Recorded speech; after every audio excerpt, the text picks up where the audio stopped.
Hello everyone, welcome to the Ayurveda tuber. जैसा कि आपको पता है कि इस चैनल पे बीएमएस यूजीन पीजी प्रिपरेशन के लिए एक फ्री ऑनलाइन कोर्स चल रहा है, जिसकी इंट्रोडक्शन वीडियो आ चुकी है चैनल पर। अगर आप में से किसी ने नहीं देखी है तो लिंक डिस्क्रिप्शन में आप जाके पहले वो देख लीजिए। चलिए शुरू करते हैं आज की वीडियो को। आज का टॉपिक है आयुर्वेद का इतिहास। ये वीडियो पार्ट 1 है आयुर्वेद का इतिहास का। तो चलिए शुरू करते हैं। तो फर्स्ट पॉइंट है, गॉड ऑफ आयुर्वेदा इज़ भगवान धन्वंतरी। मतलब आयुर्वेद के भगवान कौन है? धन्वंतरी है, जिनका काल है 2350 ईस्वी पूर्व। भगवान धन्वंतरी को आदिदेव, दीर्घतपा, आयुर्वेद प्रवर्तक, आयुर्वेद द्रक आदि उपाधि दी गई है। सेकंड पॉइंट है, धन्वंतरी के हाथों में अमृत कलश है और अश्वनी के हाथों में मधु कलश था। ये दोनों ही बहुत इंपॉर्टेंट है। धन्वंतरी के हाथों में अमृत कलश था और अश्वनी के हाथों में मधु कलश था। आप इसको याद करने के लिए ऐसे कर सकते हैं कि हमने अभी पढ़ा कि धन्वंतरी कौन थे? भगवान थे आयुर्वेद के। तो भगवान के हाथों में अमृत कलश है, भगवान के हाथों में अमृत है और अश्वनी के हाथों में मधु कलश था। तो चलिए आगे बढ़ते हैं। आयुर्वेद के प्रथम उपदेष्टा ब्रह्मा है और देवानाम भिषजो अश्विनी कुमार। देवानाम भिषजो उपाधि दी गई है, वो किसको दी गई है? अश्विनी कुमार को दी गई है। और आयुर्वेद के प्रथम उपदेष्टा ब्रह्मा है। प्रथम भिषक रुद्र है। भिषक का मतलब होता है डॉक्टर। तो प्रथम भिषक कौन है? रुद्र है। और प्रथम लेडी फिजिशियन कौन है? सरस्वती। अब नेक्स्ट पॉइंट की बात करते हैं। मनुष्य लोक में आयुर्वेद का उपदेश करने वाले प्रथम व्यक्ति का नाम भरद्वाज है। भरद्वाज को उग्रतपा नाम से उपाधि दी गई है। ठीक। अब चरक सूत्र 25 यज्ञपुरुषी अध्याय में 152 अग्रह द्रव्य हैं, जिसमें आयुर्वेद को अमृतानाम कहा गया है। आयुर्वेद अमृतानाम। अमृतानाम का अर्थ होता है जीवन दान के कारण। तो जीवन दान के कारणों में आयुर्वेद को श्रेष्ठ माना गया है। ये चरक सूत्र 25 में बोला गया है।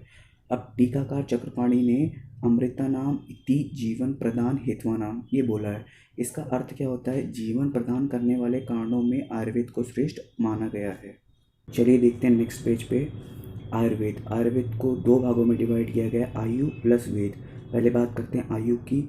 आयु के पर्याय की बात करते हैं। आयु के पर्याय क्या होते हैं? नित्यक, अनुबंध, धारी, जीवित, चेतना, अनुवृत्ति।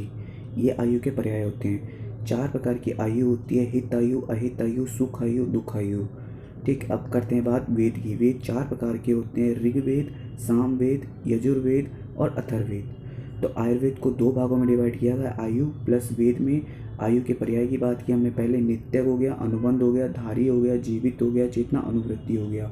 4 प्रकार की आयु हो गई, हित आयु, अहित आयु, सुख आयु और दुख आयु। वेद भी 4 प्रकार के हो गए, ऋग्वेद, सामवेद, यजुर्वेद और अथर्ववेद। अब नेक्स्ट पॉइंट की बात करते हैं। आयु की डेफिनेशन क्या होती है? शरीर प्लस इंद्रिय प्लस सत प्लस आत्मा, इनके संयोग को आयु कहते हैं। इसके लिए एक श्लोक दिया गया है आयु की परिभाषा के लिए और आयु के पर्याय के लिए। शरीर इंद्रिय सत्व आत्मा संयोगे धारी जीवितम नित्यक अनुबंध पर्याय आयु उच्यते। ठीक। अब नेक्स्ट पॉइंट की बात करते हैं आयुर्वेद के पर्याय। अभी हमने आयु के पर्याय पढ़े हैं, अब पढ़ेंगे आयुर्वेद के पर्याय। आयुर्वेद के पर्याय क्या होते हैं? शाखा, विद्या, सूत्र, तंत्र, ज्ञान, शास्त्र और लक्षण। ये आयुर्वेद के पर्याय हैं। शाखा है, विद्या है, सूत्र है, तंत्र है, ज्ञान है, शास्त्र है और लक्षण है। ठीक। अब एक श्लोक दिया गया है, हिताहितम सुखम दुखम आयुस्तस्य हिताहितम मानम च तच यत्रोक्त सा उच्यते। इसका अर्थ क्या होता है? अभी हमने 4 प्रकार की आयु पढ़ी थी, हितायु, अहितायु, सुखायु और दुखायु।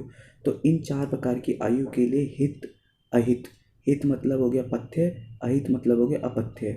तो इन 4 प्रकार की आयु के लिए हित, अहित, इस आयु का मान और आयु का स्वरूप बताया गया हो, उसे आयुर्वेद शास्त्र कहा जाता है। ठीक।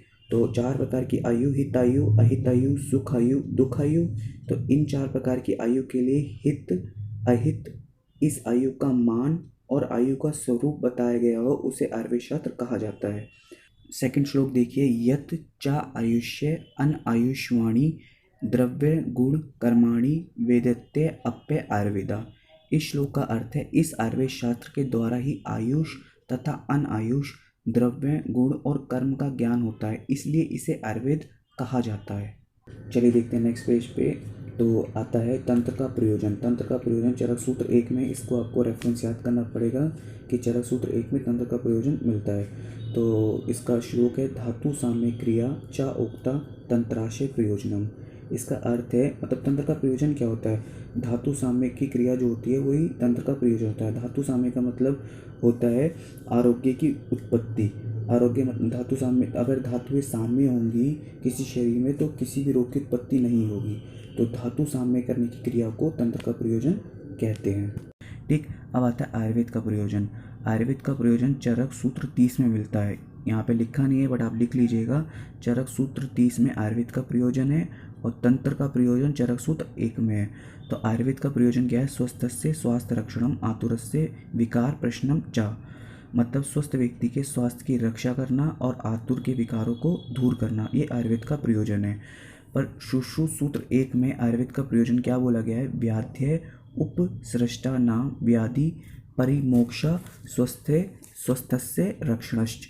इसका अर्थ क्या है, रोगों से मुक्ति तथा स्वस्थ के स्वास्थ्य की रक्षा। मतलब दोनों का मतलब एक ही है बट श्लोक में डिफरेंस हो गया है। चरक ने बोल दिया है स्वस्थ व्यक्ति के स्वास्थ्य की रक्षा करना और फिर आतुर के विकारों का दूर करना। सुश्रुत ने क्या बोल दिया, पहले रोगों से मुक्ति तथा स्वस्थ के स्वास्थ्य की रक्षा। ठीक, अब आते हैं वेद। वेद हमने 4 पढ़े थे, ऋग्वेद, सामवेद, यजुर्वेद और अथर्ववेद। इनको आप सीरियल से याद कर लीजिए, पहले ऋग्वेद, फिर सामवेद, फिर यजुर्वेद, फिर अथर्ववेद। अब हम पहले बात करते हैं ऋग्वेद की। ऋग्वेद को चांद वेद भी कहते हैं। इसका काल क्या होता है, 4000 से 6000 ईस्वी पूर्व। और ऋग्वेद के उपवेद क्या होते हैं, धनुर्वेद। सेकंड है सामवेद। सामवेद को वित्तान वेद भी कहते हैं, इसके उपवेद है गांधर्व वेद। तीसरा है यजुर्वेद। यजुर्वेद को रसवेद भी कहते हैं और यजुर्वेद का उपवेद क्या होता है, स्थापत्य वेद। फोर्थ है अथर्ववेद। अथर्ववेद को ब्रह्मवेद, भैषज्य वेद, अथर्वा आंग रस वेद और आंग रस वेद कहते हैं। अथर्ववेद को ब्रह्मवेद, भैषज्य वेद, अथर्वा आंग रस वेद और आंग रस वेद भी कहते हैं। ठीक है, और इसका काल क्या होता है, 1500 ईस्वी पूर्व। और अथर्ववेद के उपवेद क्या होते हैं, आयुर्वेद। ठीक है, तो आप इनको ऐसे भी याद कर सकते हैं कि ऋग्वेद का धनुर्वेद होता है, सामवेद का गांधर्ववेद, यजुर्वेद का स्थापत्य, अथर्ववेद का आयुर्वेद। आप इसको 2-3 बार पढ़ेंगे तो ऐसे भी याद हो जाएगा। अगर आपको इसमें आपको दिख रहा होगा कि धनुर्वेद के आगे डी लिखा है, गांधर्व के आगे कैपिटल जी लिखा है, स्थापत्य के आगे कैपिटल एस लिखा है, आयुर्वेद के ऊपर कैपिटल ए लिखा है। इसको आप, ये कोड है, अगर आपको ऐसे याद नहीं होता है तो इस कोड से आप याद कर सकते हैं कि किसका कौन सा उपवेद है। तो DGSA, बस आपको सीरियल वाइज वेद याद करने होंगे, पहले ऋग्वेद, सामवेद, यजुर्वेद और अथर्ववेद। देन आप DGSA का मतलब है दिल्ली गवर्नमेंट ने स्थापित किया आयुर्वेद को। D से दिल्ली, G से गवर्नमेंट, S से स्थापित, A से आयुर्वेद। दिल्ली गवर्नमेंट ने स्थापित किया आयुर्वेद को। तो अगर आपको ये ऋग्वेद, सामवेद, यजुर्वेद, अथर्ववेद सीरियल वाइज याद होंगे और दिल्ली गवर्नमेंट ने स्थापित किया आयुर्वेद को, तो आप उसको डिकोड कर सकते हैं आराम से। D से धनुर्वेद, G से गांधर्ववेद, S से स्थापत्य वेद और A से आयुर्वेद। तो ये आयुर्वेद के इतिहास का पार्ट 1 था।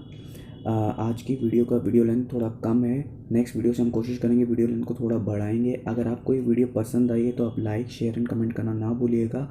और अगर किसी को इस वीडियो में कुछ समझ में नहीं आया या फिर वो कुछ पूछना चाहता है तो इस वीडियो को कमेंट सेक्शन में पूछ सकता है, मैं उसका रिप्लाई कर दूँगा। ठीक है, मुझे सपोर्ट करने के लिए आप इस चैनल को सब्सक्राइब और बेल आइकन को दबा दीजिए। और आप हमें इंस्टाग्राम और फेसबुक पे भी फॉलो कर सकते हैं। इन दोनों ही सोशल मीडिया हैंडल पर आयुर्वेद से रिलेटेड पोस्ट आती रहती है, रोज़ आती रहती है। अगर आपको अच्छा लगे तो आप फॉलो कर लीजिए, एक बार चेकआउट ज़रूर कर लीजिए। आज के लिए बस इतना ही, मिलते हैं नेक्स्ट वीडियो में। Thank you for watching this video.